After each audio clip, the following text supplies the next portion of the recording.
siren. I find it a little odd myself. I've never lived in a community that has to go off every single day. It generally goes off once a month back on the east side of the state for me. So he says he lives right next to the siren, and he would like to see it toned down to maybe once a month. The Corona. That's not going to fly, but that's okay. I figured I would bring it to you for discussion, and if he would like to appear, he can defend his position. Mm-hmm. The Corona IFT guidelines. Councilor Clark was kind enough to find these, and after reading through them, I find that they would be a good, reliable method to guide both IFT board here and council in regards to whether they want to approve IFT in the future. So I would ask you guys to discuss that, and if I meet with approval, I will put on your agenda next time for adoption. 7C, Cedar Springs request for an IFT. So we had a bit of confusion, I think, with the IFT board, what we actually could do. Their recommendation was a 10-year, 100% IFT. Unfortunately, upon further research into the law, it appears we can only do a 50% IFT, but that you still can pick a number of years. So they recommended a 10-year, and this council, of course, can adopt that or change it. We've done a thing in the past where we've done like 5 years or 7 years and then a review with the renewal of like, did they need to talk about that? Oh, we can't do that? Not that I believe. Okay. What I would suggest you do, though, is I put this as discussion item only this time because we did discuss it at the IFT, but they're not actually ready this year. Besides the fact that there's a date, October 31st, I believe, but they had to submit it for anyways for this year. So I would recommend we push this to January along with the Corona IFT guidelines.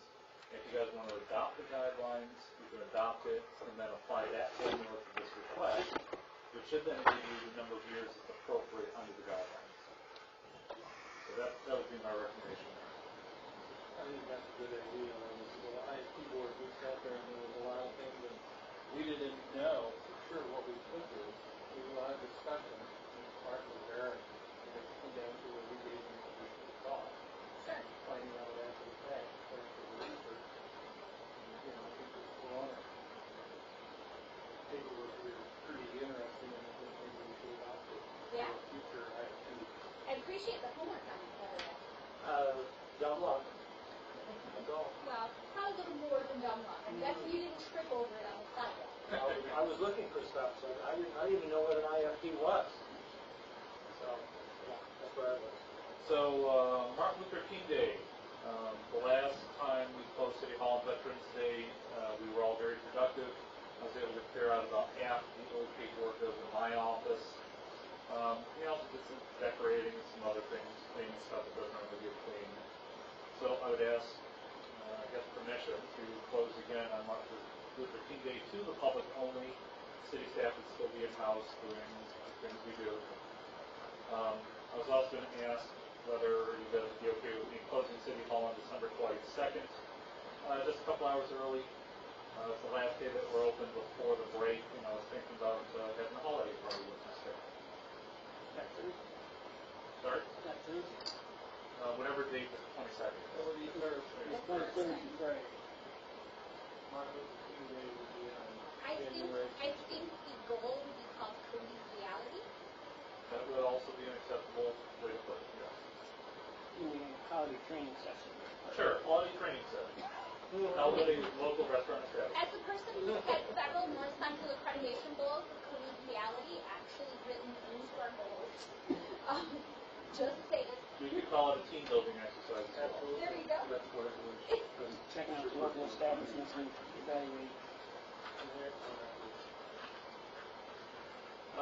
The Rick Knapp resignation from the PNR board. I'm understanding that Mr. Knapp has moved out of the jurisdiction and thus is ineligible to serve on that board. I believe Rose Powell's been in contact with him, but he is yet to give me a resignation letter. I talked to him last night, and I think it was last night, planning commission night, Tuesday, and I told him that we would need a letter from him resigning. He has not. But for what it's worth, we don't need it. It's just nice to have. If the mayor wants, you can unappoint him from that board, and then we can move forward with a new appointment. I do have one person who's interested in that board, and we may have additional people by next month. But, yeah, I thought I'd inform you of that. We can push forward with it next month when I have the letters of interest from the new people who might be interested in that. We can do it all in one thing next month. Sherry Foster resignation from the Planning Commission and Zoning Board of Appeals. This may generate some discussion with this board. And I have rewritten your agenda and my report several times over the last couple of days because I've had a lot of stuff just kind of fall out of the sky at me. Basically what happened was this, and some of you were there so you know, but we received a letter of resignation from Sherry Foster because she's moved out of jurisdiction. And normally that would mean you're automatically off, just like Mr. Knapp. Mr. Adamini, the city planner, indicated to me that there was state law on point stating that the city council has the ability, if it wants to adopt guidelines that permit up to, depending on the population, for this city would be 2, up to 2 people who are not members of the jurisdiction to serve on the planning commission board. It's not automatic. The normal course is similar to all your other boards. If you don't move the jurisdiction, you can't serve. But this board, this council could, if it wants to, allow her to continue to serve. I'm not going to advocate one way or the other. What I will say is, don't think about it as Sherry Foster. Think of it as anybody. What does this council want to do philosophically about permitting non-residents to serve on the board? Do you want any discussion on that right now, or do you want us to look at it? I guess that's the mayor's prerogative. I prefer it at 7 o'clock only because we're Open session. yeah. That's fine. I just didn't know if you wanted any. 7G, the DDA tip reset dictated millage and retained fund year to year. We did have our DDA meeting not too long ago. We discussed these options. So the tip reset was set their taxable base level to base standards and not to whatever they were when it was originally set. But the point of it is, right now, the DDA is not capturing any money because they're below the value. So if we were to reset it, then they would be able to then start capturing money. Theoretically, I've got Ms. Falcon working on that, those numbers for us.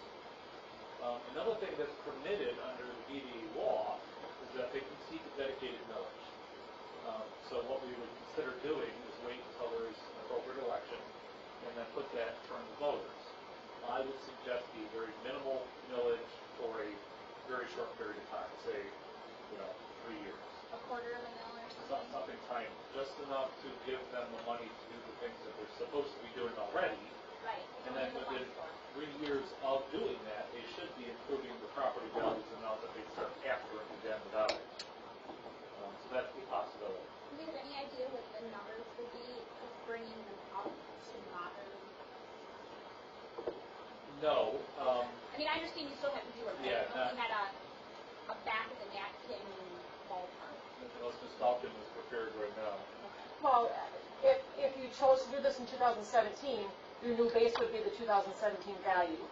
If there was an increase in the values in 2018, whatever that increase is, that's the value I that was you would... saying, like, if we brought it from where it is right now, which is below, Yeah, just, not even talking about the millage, just up to the modern value, yeah. would they be getting $1,000? Would they be getting Oh, $5,000? I don't know We that. have no, okay. Yeah, numbers we're working on. Value was up in 2000. Okay. I didn't know if we had a ballpark based on like what it is right now. Well, it's kind of impossible to tell you when you do an idea forecast, Okay. but those are complicated numbers. And I get it. I get it. And again, I'm not trying to hold anybody to anything. Just trying to get a big picture. Sure. And we'll try to bring those numbers to you guys next time. Okay. Keeping in mind, we want to be done at 7:30, I do have a question on this. We talked about capturing monies. Yes. Okay, I noticed in this last election, the vote for the zoo would allow us to capture money. Yep. to us and be able to capture those monies, then we have to create a situation where they're more eligible for it. And with this, what do we have to do to be able to capture those monies? Or is it automatic? The problem with that is we're gonna face political pressure from outside organizations. I wasn't prepared to talk about this today with you guys. And that's fine. We did talk about it with the DDA, but I wanted to wait until it actually happened before we just made decisions here. But what's gonna happen there is, yes, we will be eligible for some funds based on the zoo and the museum. The problem is when you put it in front of voters, and Ms. Powell's already asked this question, did they know they were voting to give the DDA money, or did they think that they were only giving money to the zoo and the museums? So it's a philosophical question, again, a political question about whether we want to capture the money that the voters intended to go directly to those organizations. Yes, like what does our constituency expect? My only comment to that is the voter was informed, he would have known what he was voting for. And because they didn't hide it, it was there. So I guess protecting people against themselves, I'm not sure we can do that. So, but again, I don't want to hold it up here. I just wanted to make sure that that was something we could grasp if it was there. What do we have to do to be able to get hold of it? So, Yeah. and if we talk about it further later, that's fine with me. Sure, and that's something else we'll do a little bit more research into. I don't know when we're gonna get those numbers, so we'll know how much we're gonna capture, but that is something we did discuss. So I'll, I guess, bring more information to it when I get it.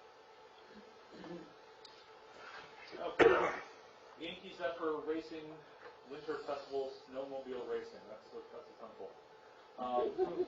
So I've been in contact with Mr. McHugh. He's come to see me a couple times in my office. We talked quite a lot about what he's doing. I guess this event's been held here a couple times in the past. Twice, I think. I don't think last year did that. No, they had it last year. Oh, did they? There's a move, we'll get the week or something like that. Yeah, I think it was adjusted because of like ear cost or something. No snow. No snow, that's what it was. Well, so he apparently holds these types of events all over the state. So this is not his only rodeo. He seems to know what he's doing. We did discuss, the various aspects of what he would want from the city. The only real change he said that would happen for this time is he would like to serve alcohol at this year's event. And then, of course, we talked about what you would have to do to do that. I did present I believe I presented a model resolution for you guys if you want to do that. But we're not ready for that.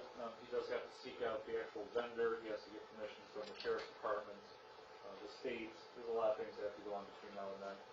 I have one question about this. Sure. We have had this thing about, this is the same property Skyhawk use, right? No, next door. It's next door, okay. Because doesn't it impact, that's like the piece we're getting taxed on still, right? And the Skyhawks have offered to pay that piece of it, or said they were willing, or I don't know if it was anybody's mouth, but there was a structure where it would get covered by somebody not the city. My question is, if other groups they're coming in to use that space, and I think the taxes were like $300. For, $287. Okay. and we get back $791. Would they be willing to pick up some piece of it, like $50 or something? I mean, I know we're talking about small amounts, but there's a certain equity component of it. If we're going to let lots of groups use it, like maybe I'm not opposed. I'm certainly not trying to like make money off of it. But I don't think that's what we have to do. I mean, it's a community event. I'm all for that. But if we have to pay taxes on it, can we divide the pie, or is it just the Skyhawks paying for it? That's my piece of it. That would be my only, and I'm not saying we have to, I just would like everybody to roll that around in their brain. And I don't know that they should even pay half, because Skyhawks use it a lot more. But, right, but I mean, would it be reasonable to say, we'd like you to pay $20 with it, or $25? I know it's a minimal amount, but there's a certain precedent of like, if we're gonna have groups come in and do this. I guess that's the construct. I I guess I don't understand why the Skyhawks pay, other than they actually have that property and maintain it. And then like Zephyr doesn't, so I, Well, Right. Well, we don't make money, but, currently, yeah, and it's de minimis, they're not making money on it. yeah, we don't make money. Matter of fact, the actual agreement with the Skyhawks Club does not require them to pay the taxes. If there was an agreement, I don't have a physical paper copy. No, they just said We they would. They like came to a council meeting and had a conversation with us when we were first having this struggle. They weren't particularly happy to have to pay it. But they said they would. Mr. Parks has Bissinger. a lot of information on that. Yeah, I guess my first step would be to talk with the assessors and see how they would approach that, if that's gonna change how they view it. And then I guess we could do some napkin math and figure it out. I mean, just I don't know. That Just sounds good. and I'm open to whatever. But I mean, if that's a thing, then we should spread it around. Ms. Conley, would you like the city manager to look into that? That'd be amazing. One comment with this, if I understand this correctly, based on the pamphlet or the colored portions they put out, they're actually going to be in a little bit different location Yes. than where the racetrack is, and I believe that's actually a different parcel. It is. Okay, is it Okay, not so part it's of the not thing in the that would same be taxed parcel on? that the Hawks are on, or whatever their name is, so. Right, but it's It's next not, door. it's not even the same. This one's gonna be right along the trail where they initially tried to run the tracks. So it's a whole separate different parcel. So So- the two of them aren't related as far as using the same property, so, just for, We'll let the manager point. sort through But all that. is it a piece of property we're being taxed on? I guess that's the question. The question is, do we need to be taxed on? Well, Well, moving on. Let's move that's a on. whole Yeah, other I'm not opening that can of worms. The manager's been very effective at trying to fix that. Manager is trying. It's slow going, but I'm working on it. You're awesome. Let's see here. The city manager's 6-month probationary review. So, if you read my report about how I'd like to do it, I would like to go into closed session so that you guys are free to speak your minds. I do expect written comments, and if we bring those forms, we'll have to go get those forms before the meeting starts. I'll provide you with a paper copy. I've also put it in your emails. I've also, I believe, put it here. So, yeah, closed session, you guys can tell me what you think. Put it down on paper, and then I will provide those reviews and comments to the newspapers. And then I will allow staff to anonymously tell me what they think of me, and those will not go to the newspapers. So, yeah, if anyone has any questions or comments, I'd like to hear that now. I have. As far as you providing our forms to the post, I'm not real comfortable with that. Okay, why not? In years past on these owls, there would be a summary sheet put together with your total score and everything, and a letter saying either way, and then that was submitted and printed. Okay. I guess I'm open to any thoughts on that. I don't necessarily have to give them everything that is said. It was my intention to give these to the clerk and allow her to parse out what's appropriate to then pass on. Okay, thank you. Ms. Collins? I would just try to make sure they don't edit it or into their own creation, because that's what they do. That's where I'd be concerned about that. Sure. So I guess I will provide Ms. Newland with all the written evaluations, and I'll allow her to make a fair assessment of what you guys said, and then we can pass that information along to the news. I like that much better. My primary reason for wanting the newspapers to have it is you guys are the representatives of the people. I'm not directly representative of the people, and the people should know what their representatives think of the job I'm doing. And that's where Mrs. So it doesn't have to be quoted, I guess, but I would like them to have some kind of information. That's where I would much rather have Mrs. Newland draft the letter, between you two, to have it put in the post, instead of everyone's individual sheet. Sounds The great. averages of ratings certainly couldn't be. Well, that would go, that would give the total score. So, already. I was all excited at the time when I thought somebody had put it right too. I learned a long time ago you don't put it in writing. Thank you. Deputy treasurer position. So we will have a shakeup in City Hall. Ms. Frederick is retiring in February. It's my intention to allow Carrie to take her position. And we will then hire for Carrie's current position, which is the deputy treasurer position. We will probably start advertising for that position for Christmas and hope to have somebody on board towards the end of January. Do you know what kind of cake Deb would like? She indicated she does not want to go on a wave party. Everybody likes cake, right? Like I can drop off cake. I think she's a private person. I don't think she wants a fuss made. I guess if you want to make something for her and send it home with her, she'd probably appreciate that. But Okay, I offered to throw a party and she said no. okay. Yeah, but I think Okay. just saying. Probably take the need cake. 8A, motion to approve the Prairie Run prelim site plan, subject to recommendations.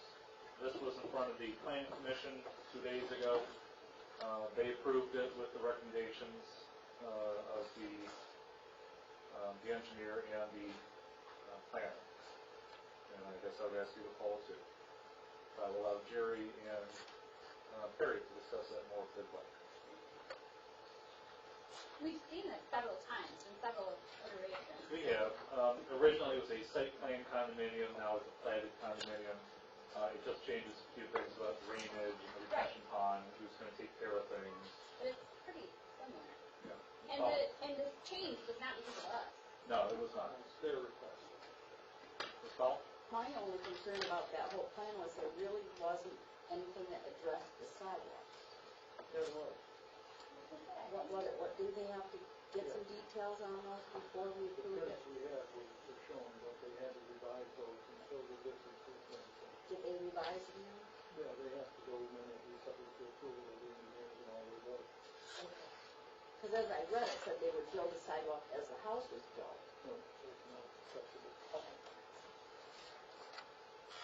Concern I had about it, really doesn't have any concern with that, it's a long range. We're now adding another 30 homes, well, 31 homes into that development, plus what is developing yet. We're looking at the possibility of putting a residential facility for senior citizens down there with this long range for the road. Not there. So I'm trying, it'll be Solon Road. I know. Okay, they're all gonna dump out of 2 exits And that was discussed. onto Pine Street, which will also use Solon Road. So, and that's what, it's not their responsibility, but it's something we then have to look at, what's gonna happen with that road. Yeah. There was discussion about that. Some of the commissioners who concerned. Yeah, there was discussion about either exiting to the north eventually or exiting on the main street eventually, but at the present time, there is no good way to solve that issue. I mean, eventually when it's fully developed, that's when they just don't need to have to go out the other way. So, that was my concern, was that there wasn't another exit coming. So, there should be 2 more. There'll be 2 more offices. Correct. At least the big plan is. And it's virtually steps. So, motion, That's little phases, I Yeah. said. so motion to approve mayoral appointments. These are all people who are currently serving on boards, committees, and